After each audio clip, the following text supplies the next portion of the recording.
नमस्कार दोस्तों, MT Hindi story में आप सभी का स्वागत है। आज हम मुंशी प्रेमचंद की कहानी दुर्गा का मंदिर सुनेंगे। बाबू ब्रजनाथ कानून पढ़ने में मग्न थे और उनके दोनों बच्चे लड़ाई करने में। श्यामा चिल्लाती कि मुन्नी मेरी गुड़िया नहीं देता। मुन्नू रोता था कि श्यामा ने मेरी मिठाई खा ली। ब्रजनाथ ने क्रोधित होकर भामा से कहा, तुम इन दुष्टों को यहाँ से हटाती हो कि नहीं? नहीं तो मैं एक एक की खबर लेता हूँ। भामा चूल्हे में आग जला रही थी, बोली, अरे तो अब क्या संध्या को भी पढ़ते ही रहोगे? जरा दम तो ले लो। ब्रज उठा तो ना जाएगा, बैठे बैठे वहीं से कानून बघारोगी।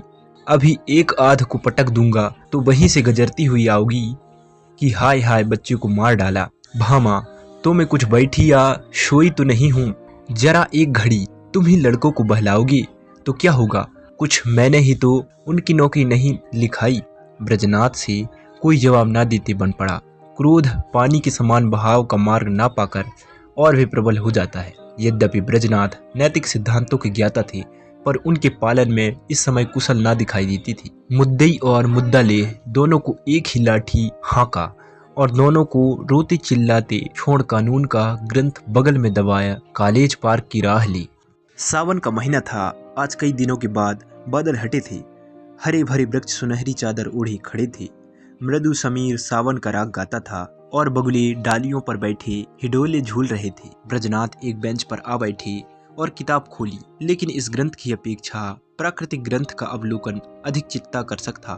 कभी आसमान को पढ़ते थे, कभी पत्तियों को, कभी छविमयी हरियाली को और कभी सामने मैदान में खेलते हुए लड़कों को। एकाएक उन्हें सामने घास पर कागज की एक पुड़िया दिखाई दी।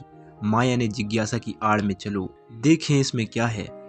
बुद्धि ने कहा, तुमसे मतलब, पड़ी रहने दो। लेकिन जिज्ञासा रूपी माया की जीत हुई। ब्रजनाथ ने उठकर पुड़िया उठा ली। कदाचित किसी के पैसे पुड़िया में लिपटे गिर पड़े हैं।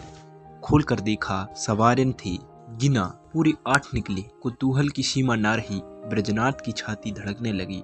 8 सवेरेन हाथ में लिए सोचने लगे, इन्हें क्या करूं? अगर यहीं रख दूं तो ना जाने किसकी नजर पड़े, ना मालूम कौन उठा के ले जाए। नहीं, यहाँ रखना उचित नहीं। चलूं थाने में इत्तला कर दूं और ये सवेरेन थाने को सौंप दूं। जिसके होंगे वह आप ही ले जाएगा, या अगर उसको ना भी मिले तो मुझ पर कोई दोष न रहेगा। मैं तो अपने उत्तरदायित्व से मुक्त हो जाऊंगा। माया ने पर्दे की आड़ से मंत्र मारना शुरू किया। वह थाने नहीं गई।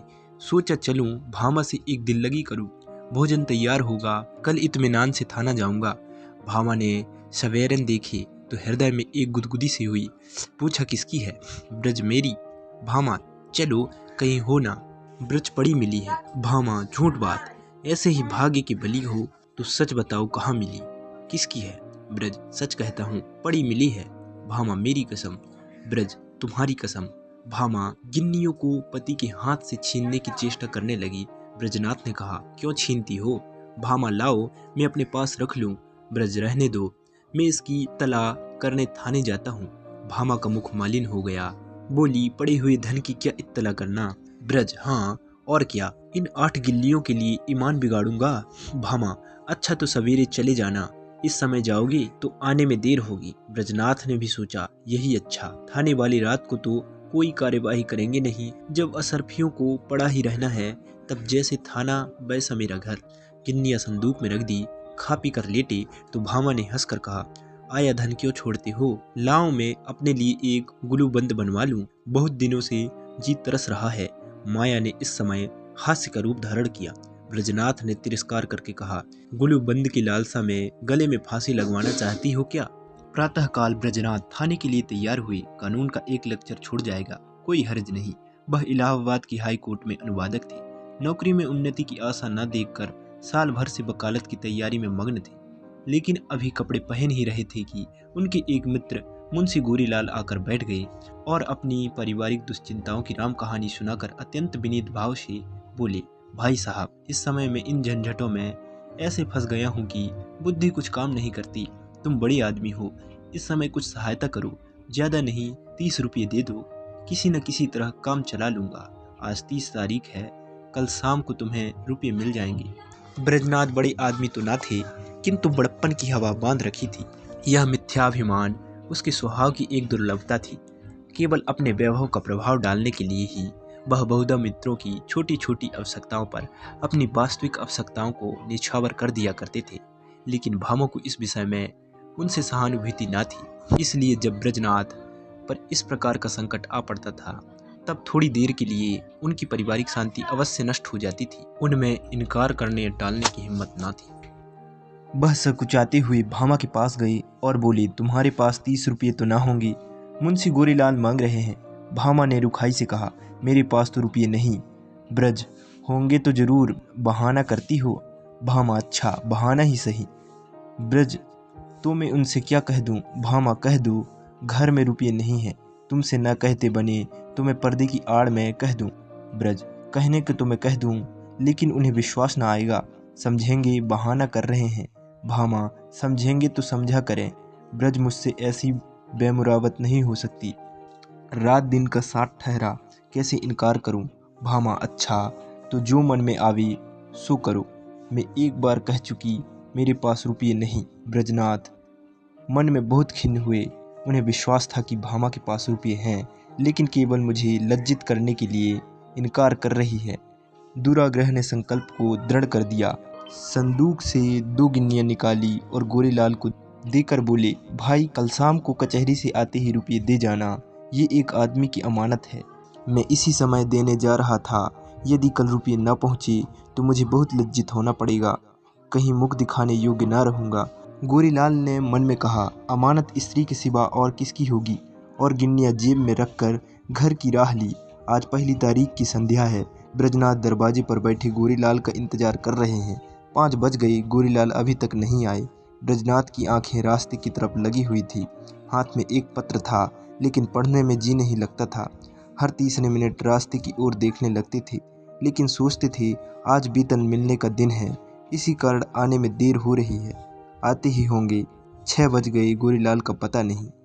कचहरी के कर्मचारी एक एक करके चले आ रहे थे। ब्रजनाथ को कई बार धोखा हुआ, वह आ रहे हैं, जरूर वही है, वैसे ही अचकन है, वैसे ही टोपी है, चाल भी वही है, हाँ वही है, इसी तरफ आ रहे हैं। अपने हृदय से एक बोझा सा उतरता मालूम हुआ, लेकिन निकट आने पर ज्ञात हुआ कि कोई और है। आशा की कल्पित मूर्ति दुराशा में बदल गई। ब्रजनाथ का चित्त खिन्न होने लगा। वह एक बार कुर्सी से उठे, बरामदे की चौखट पर खड़े हो सड़क पर दोनों तरफ निगाह दौड़ाई, कहीं पता नहीं। 2-3 बार दूर से आते हुए इक्कों को देखकर गोरीलाल का भ्रम हुआ। आकांक्षा की प्रबलता। 7 बजे चिराग जल गए। सड़क पर अंधेरा छाने लगा। ब्रजनाथ सड़क पर उद्विग्न भाव से टहलने लगे। इरादा हुआ गोरीलाल के घर चलूं। उधर कदम बढ़ाया, लेकिन हृदय काँप रहा था कि कहीं वह रास्ते में आते हुए न मिल जाए तो समझे कि थोड़े से पैसे के लिए इतने व्याकुल हो गए। थोड़ी ही दूर गए कि किसी को आते देखा। भ्रम हुआ गोरीलाल है। मुड़े और सीधे बरामदे में आकर दम लिया, लेकिन फिर वही धोखा, फिर वही भ्रांति। तब सोचने लगे कि इतनी देर क्यों हो रही है, क्या अभी तक वह कचहरी से ना आए होंगे? ऐसा कदापि नहीं हो सकता। उनके दफ्तर वाले मुद्दत हुई निकल गए। बस 2 बातें हो सकती है, या तो उन्होंने कल आने का निश्चय कर लिया, समझे होंगे रात को कौन जाए, यह जानबूझकर बैठे होंगे, देना ना चाहते होंगे। उस समय उसको गरज थी, इस समय मुझे गरज है। मैं ही किसी को क्यों ना भेज दूं, लेकिन कैसे भेजूं? मुन्नू जा सकता है, सड़क ही पर मकान है। यह सोचकर कमरे में गए, लैंप जलाया और पत्र लिखने लगे, मगर आंखें द्वार ही की ओर लगी हुई थी। अकस्मात किसी के पैरों की आहट सुनाई दी, परंतु पत्र को एक किताब के नीचे दबा लिया और बरामदे में चले आए। देखा पड़ोसी का एक कुंजड़ा तार पढ़ाने आया है। उससे बोले, भाई इस समय फुर्सत नहीं है, थोड़ी देर में आना। उनसे कहा, बाबूजी घर भर के आदमी घबराए हैं, जरा एक निगाह देख लीजिए। निदान ब्रजनाथ ने झुंझलाकर उसके हाथ से तार ले लिया और सरसरी नज़र से देखकर बोले, कलकत्ते से आया है, माल नहीं पहुंचा। कुंजड़े ने डरते डरते कहा, बाबूजी इतना और देख लीजिए, किसने भेजा है? इस पर ब्रजनाथ ने तार फेंक दिया और बोले, मुझे इस वक्त फुर्सत नहीं है। 8 बज गए। ब्रजनाथ को निराशा होने लगी। मुन्नू इतनी रात बीते नहीं जा सकता। मन में निश्चय किया, आज ही जाना चाहिए। बला से बुरा मानेंगे, इसकी कहाँ तक चिंता करूं? स्पष्ट कह दूंगा, मेरी रुपये दे दो। भलमानसी भले मानसों से निभाई जा सकती है। ऐसे धूर्तों के साथ भलमानसी का व्यवहार करना मूर्खता है। अचकन पहनी घर में जाकर भामा से कहा, जरा एक काम से बाहर जाता हूँ, किवाड़े बंद कर लो। चलने को तो चले, लेकिन पग पग पर रुकते जाते थे। गोरीलाल का घर दूर से दिखाई दिया, लैंप जल रहा था। ठिठक गए और सोचने लगे, चल कर क्या कहूँगा। कहीं उन्होंने जाते जाते रुपये निकाल कर दे दिए और देर के लिए क्षमा मांगी तो मुझे बड़ी झेप होगी। वह मुझे क्षुद्र, ओछा, धैर्यहीन समझेंगे। नहीं, रुपयों की बातचीत करूं ही क्यों। कहूँगा, भाई घर में बड़ी देर से पेट दर्द कर रहा है, तुम्हारे पास पुराना तेज सिरका तो नहीं है। मगर नहीं, यह बहाना कुछ भद्दा सा प्रतीत होता है। साफ कलई खुल जाएगी। उफ, इस झंझट की ज़रूरत ही क्या है। वह मुझे देखकर आप ही समझ जाएंगे। इस विषय में बातचीत की कुछ नौबत ही न आवेगी। ब्रजनाथ इसी अधेड़ गुण में आगे बढ़ते चले जाते थे। जैसे नदी में लहरें चाहे किसी ओर चले, धारा अपना मार्ग नहीं छोड़ती। गोरीलाल का घर आ गया। द्वार बंद था। ब्रजनाथ को उन्हें पुकारने का साहस न हुआ। समझे खाना खा रहे होंगे। दरवाजे के सामने से निकले और धीरे धीरे टहलते हुए 1 मील तक चले गए। आवाज़ कान में आई, गोरीलाल भोजन कर चुके होंगे। यह सोचकर लौट पड़े, लेकिन द्वार पर पहुंचे तो अंधेरा था। वह आशा रूपी दीपक बुझ गया था। 1 मिनट तक दुविधा में खड़े रहे। क्या करूं, अभी बहुत सवेरा है, इतनी जल्दी थोड़ी ही सो गए होंगे। दबे पांव बरामदे पर चढ़े, द्वार पर कान लगाकर सुना। चारों ओर ताक रहे थे कि कहीं कोई देख न ले।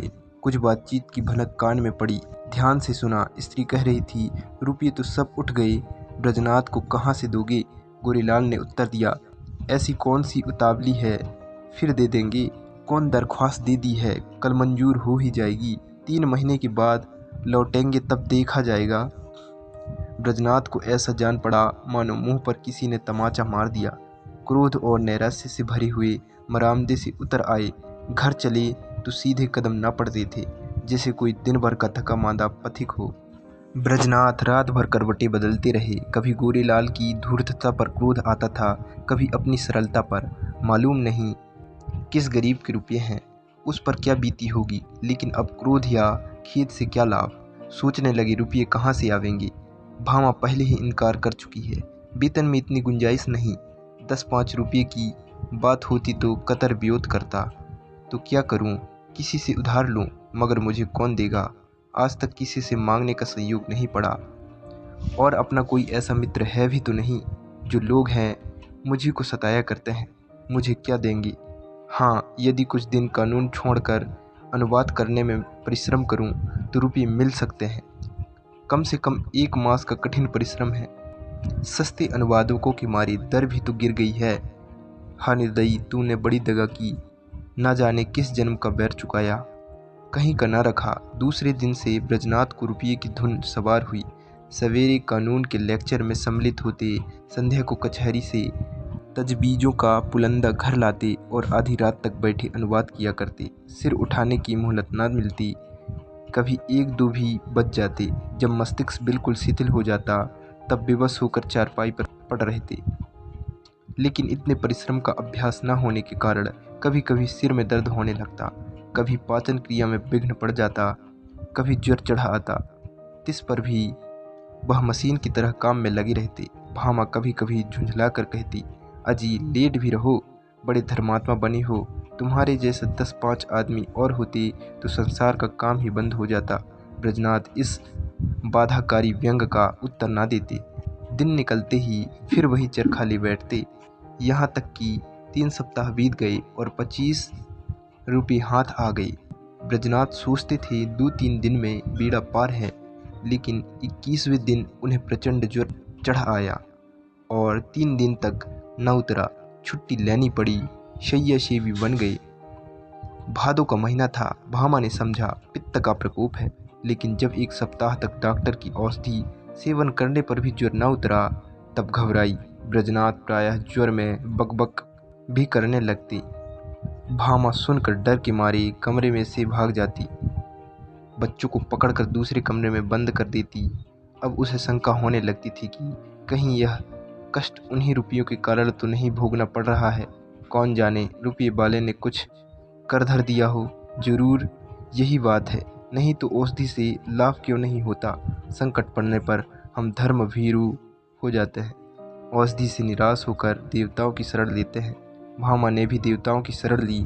वह जन्माष्टमी, शिवरात्रि और तीज के सिवा कोई व्रत ना रखती थी। इस बार उसने नवरात्र का कठिन व्रत शुरू किया। 8 दिन पूरे हो गए। अंतिम दिन आया। प्रभात का समय था। भामा ने ब्रजनाथ को दवा पिलाई और दोनों बालकों को लेकर दुर्गा जी की पूजा करने के लिए चली गई। उसका हृदय आराध्य देवी के प्रति श्रद्धा से परिपूर्ण था। मंदिर के आंगन में पहुंची। उपासक आसनों पर बैठे हुए दुर्गा पाठ कर रहे थे। धूप और अगर की सुगंध उड़ रही थी। उसने मंदिर में प्रवेश किया। सामने दुर्गा की विशाल प्रतिमा शोभायमान थी। उसकी मुखार बिंद पर एक विलक्षण दीप्ति झलक रही थी। बड़ी बड़ी उज्ज्वल नेत्रों से भामा की किरणें छिटक रही थी। पवित्रता का एक समाशा छाया हुआ था। भामा इस दीप्त वर्ण मूर्ति के सम्मुख सीधी आंखों से ताक ना सकी। उसके अंतःकरण में एक निर्मल, विशुद्ध, भावपूर्ण भय का उदय हो आया। उसने आंखें बंद कर ली, घुटनों के बल बैठ गई और हाथ जोड़कर करुणा स्वर में बोली, माता, मुझ पर दया करो। उसे ऐसा ज्ञात हुआ मानो देवी मुस्कुराई।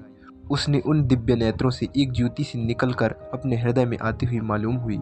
उसके कानों में देवी के मुंह से निकले ये शब्द सुनाई दिए, पराया धन लौटा दे, तेरा भला होगा। भामा उठ बैठी। उसकी आंखों में निर्मल भक्ति का आभास झलक रहा था। मुखमंडल से पवित्र प्रेम बरस पड़ता था। देवी ने कदाचित उसे अपने प्रभा के रंग में डुबो दिया था। इतने में दूसरी एक स्त्री आई। उसकी उज्ज्वल केस बिखरे और मुरझाए हुए चेहरे के दोनों ओर लटक रहे थे। शरीर पर केवल एक श्वेत साड़ी थी। हाथ में चूड़ियों के सिवा और कोई आभूषण न था। शोक और नैराश्य की साक्षात मूर्ति मालूम होती थी।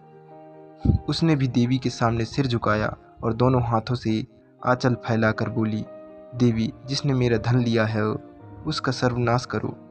जैसे सितार मिजोरम की चोट खाकर थरथरा उठता है, उसी प्रकार भामा का हृदय अनिष्ट के भय से थरथरा उठा। ये शब्द तीव्र सर के समान उसके कलीजे में चुभ गए। उसने देवी की ओर कातर नेत्रों से देखा। उनका ज्योतिर्मय स्वरूप भयंकर था। नेत्रों से भीषण ज्वाला निकल रही थी। आकाश से, मंदिर की सामने वाले वृक्ष से, मंदिर के स्तंभों से, सिंहासन के ऊपर जलती हुई दीपक से और देवी के विकराल मुंह से ये शब्द निकलकर गूंजने लगे, पराया धन लौटा दे, नहीं तो तेरा सर्वनाश हो जाएगा। भामा खड़ी हो गई और उस वृद्धा से बोली, क्यों माता, तुम्हारा धन किसी ने ले लिया है? वृद्धा ने इस प्रकार उसकी ओर देखा मानो डूबते को तिनके के सहारा मिला। बोली, हाँ बेटी। भामा, कितने दिन हुए? वृद्धा, कोई 1.5 महीना। भामा, कितने रुपये थे? वृद्धा, पूरे 120। भामा, कैसे खोए? वृद्धा, क्या जाने, कहीं गिर गई। मेरे स्वामी पलटन में नौकर थे।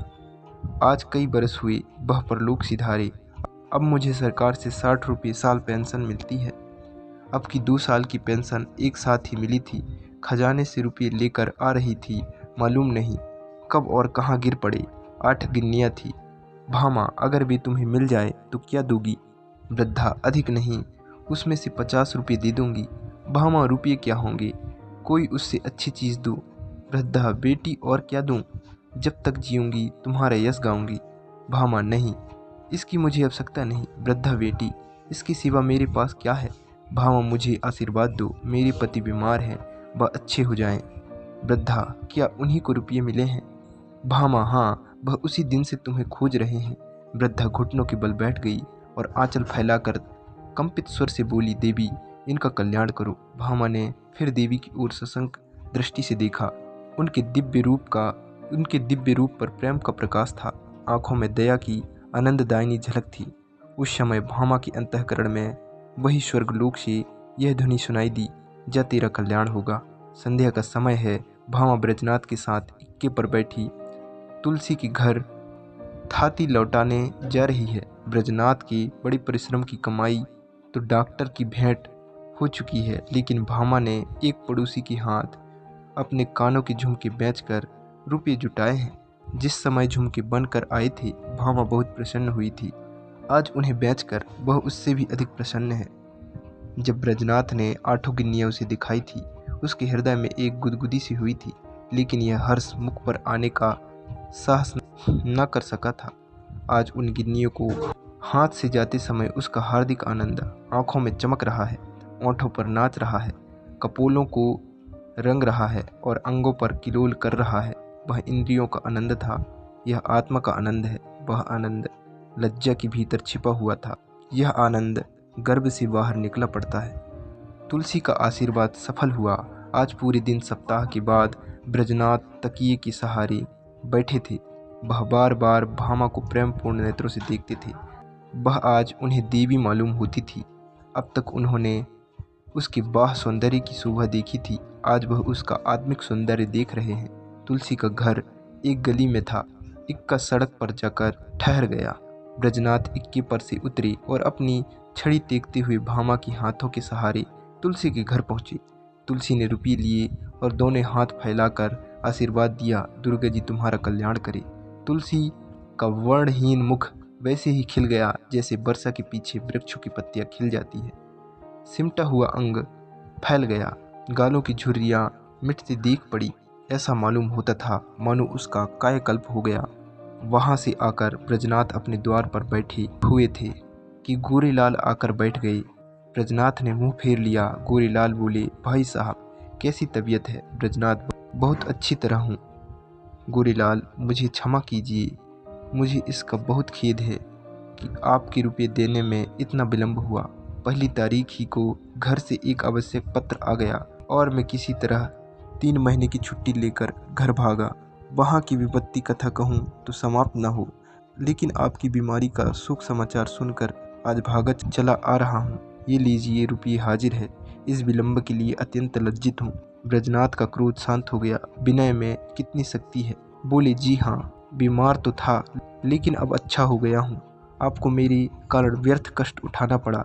यदि इस समय आपको असुविधा हो तो रुपये फिर दे दीजिएगा। मैं अब उड़ड़ हो गया हूँ, कोई जल्दी नहीं है। गोरेलाल विदा हो गए तो ब्रजनाथ रुपये लिए हुए भीतर आए और भामा से बोले, ये लो अपने रुपये। गोरेलाल दे गए। भामा ने कहा, ये मेरे रुपये नहीं, तुलसी के हैं। एक बार पराया धन लेकर सीख गई ब्रज, लेकिन तुलसी के पूरे रुपये तो दे दिए गए। भामा, दे दिए गए तो क्या हुआ, ये उसकी आशीर्वाद की न्यौछावर है। ब्रज, कान के झुमके कहाँ से आवेंगी? भामा, झुमके ना रहेंगी ना सही, सदा के लिए कान तो हो गए। दोस्तों, अगर आपको ये कहानी अच्छी लगी हो तो लाइक, शेयर और कमेंट कीजिए और ऐसी ही नई वीडियो के लिए चैनल को सब्सक्राइब कर लीजिए।